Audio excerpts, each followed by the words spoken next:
15-16 ಮಾಮೂಲಿ ನಮ್ಮ ಮನೆಯವರು ಅದು ಏನೇನು ಶಾಸ್ತ್ರಗಳು ಪ್ಲ್ಯಾನ್ ಮಾಡಿದ್ದಾರೆ ಅದೆಲ್ಲ ಇರುತ್ತೆ. 15 ರಿಸೆಪ್ಷನ್ ಇರುತ್ತೆ, 16 ಬೆಳಗ್ಗೆ ಮುಹೂರ್ತ ಇರುತ್ತೆ ಎಕ್ಸಿಬಿಷನ್ ಗ್ರೌಂಡ್ಸಲ್ಲಿ. ಸೊ 15ನೇ ತಾರೀಕು ಅಂದರೆ ಫಸ್ಟು ನಾವೇನು ಅಂದ್ಕೊಂಡ್ವಿ, ಸಪ್ರೇಟಾಗೆಲ್ಲ ಮಾಡೋಣ ಅಂತಲೇ ಅಂದ್ಕೊಂಡ್ವಿ. ಅಂದರೆ ಅಭಿಮಾನಿಗಳಿಗೆ ಸಪ್ರೇಟು, ಈವೆಂಟ್ ಸಪ್ರೇಟು, ಇದೆಲ್ಲದನ್ನು ಯೋಚನೆ ಮಾಡಿದ್ವಿ. ಆದರೆ ಏನು ಮಾಡಿದ್ರು ಅಭಿಮಾನಿಗಳು ಅಂದರೆ ಈವೆಂಟಿಗೆ ಬಂದೇ ಬರ್ತಾರೆ ಆ್ಯಕ್ಚುಲಿ. ಸೊ ಸಪ್ರೇಟಾಗಿ ಮಾಡೋದಕ್ಕಿಂತ ಅವ್ರಿಗೂ ಇನ್ವೈಟ್ ಇದ್ದರೆ ಬೆಟರ್ ಅಂತ ಹೇಳಿ ಅದಕ್ಕೇ ತುಂಬ ಎಕ್ಸಿಬಿಷನ್ ಗ್ರೌಂಡ್ಸ್ ಅನ್ನೋ ಒಂದು ಜಾಗನ ಚೂಸ್ ಮಾಡಿದ್ವಿ ಎಲ್ಲದನ್ನು.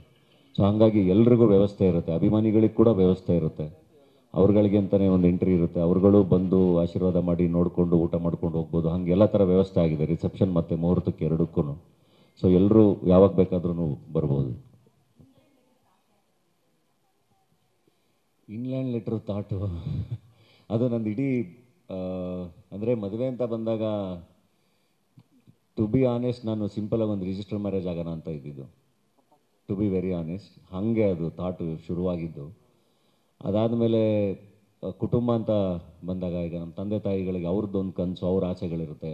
ಇಲ್ಲ ನಾನು ನಮ್ಮ ನೆಂಟರು, ನಮ್ಮ ರಿಲೇಟಿವ್ಸು, ನಮ್ಮ ಜನಕ್ಕೆ ನಮ್ಮ ಊರಲ್ಲಿ ನಾವು ಊಟ ಹಾಕ್ಸ್ಲೇಬೇಕು ಅಂತ ನಮ್ಮ ತಂದೆ ತಾಯಿ ಅಂದರು. ಅದರ ನಂತರ ಅಭಿಮಾನಿಗಳು ಅವ್ರಿಗೊಂದು ನಾನು ಕಾರ್ಯಕ್ರಮ ಮಾಡಲೇಬೇಕು. ಇಷ್ಟೆಲ್ಲ ಅಂದರೆ ಏನೇ ಮಾಡಿದ್ರು ಅವರಿಲ್ಲದೆ ಮಾಡೋಕ್ಕಾಗಲ್ಲ. ಸೊ ಅವ್ರಿಗೊಂದು ಕಾರ್ಯಕ್ರಮ ಮಾಡಬೇಕು, ಅವ್ರಿಗೆ ಮತ್ತೊಂದು ಊಟ ಹಾಕ್ಸ್ಬೇಕು, ಜೊತೆಗೆ ಫ್ರೆಂಡ್ಸು ಮತ್ತು ನನ್ನ ಇಂಡಸ್ಟ್ರಿ ಫ್ರೆಂಡ್ಸು. ಸೊ ಅದ್ರ ಜೊತೆಗೆ ನನಗೆ ಗೊತ್ತಿರೋಂಥ ಲೀಡರ್ಸ್ ಅಂದರೆ ಎಲ್ಲ ನಂದು ಬಳಗ ಒಂದು ಸ್ವಲ್ಪ ದೊಡ್ಡದು. ನನ್ನ US ಇಂದ ಫ್ರೆಂಡ್ಸ್ ಬರ್ತಿದ್ದಾರೆ, ದುಬೈಯಿಂದ ಫ್ರೆಂಡ್ಸ್ ಬರ್ತಿದ್ದಾರೆ, ಆಸ್ಟ್ರೇಲಿಯಾದಿಂದ ಬರ್ತಿದ್ದಾರೆ. ಅಂದರೆ ನನ್ನ ಸ್ಕೂಲ್ ಫ್ರೆಂಡ್ಸಿಂದ ಹಿಡಿದು ಇದುವರೆಗೂ ಎಲ್ಲರೂ ನನ್ನ ಜೊತೆ ತುಂಬ ಚೆನ್ನಾಗಿ ಟಚ್ಚಲ್ಲಿದ್ದಾರೆ. ಸೊ ಆ ಬಳಗ ದೊಡ್ಡದು, ಮತ್ತು ಎಲ್ಲರಿಗೂ ಎಲ್ಲದನ್ನು ಸಪ್ರೇಟಾಗಿ ಮಾಡೋಕ್ಕಾಗಲ್ಲ. ಹಾಗಾಗಿ ಒಟ್ಟಿಗೆ ಮಾಡೋಣ ಅಂತ ಹೇಳಿ ಡಿಸೈಡ್ ಮಾಡಿ ಎಕ್ಸಿಬಿಷನ್ ಗ್ರೌಂಡ್ಸಲ್ಲಿ ಶುರು ಮಾಡಿದ್ದು. ಸೊ ಇಷ್ಟೆಲ್ಲ ದೊಡ್ಡದಾಗಿ ಮಾಡಬೇಕಾದ್ರೆ ಇನ್ವಿಟೇಷನ್ ಅಂತ ಬಂದಾಗ ಡೆಫಿನೆಟ್ಲಿ ಆ ದೊಡ್ಡ ದೊಡ್ಡ ಇನ್ವಿಟೇಷನ್ಗಳನ್ನೇ ನಮಗೆ ತೋರಿಸ್ತಾರೆ. ನನಗೆ ಅದು ನೋಡಿದಾಗ ಸ್ವಲ್ಪ ಭಯ ಆಗೋಯ್ತು. ಇದು ಇಟ್ಸ್ ಜಸ್ಟ್ ಎನ್ ಇನ್ಫಾರ್ಮೇಷನ್, ನನ್ನ ಒಂದು ಇನ್ವಿಟೇಷನ್ ಅದು.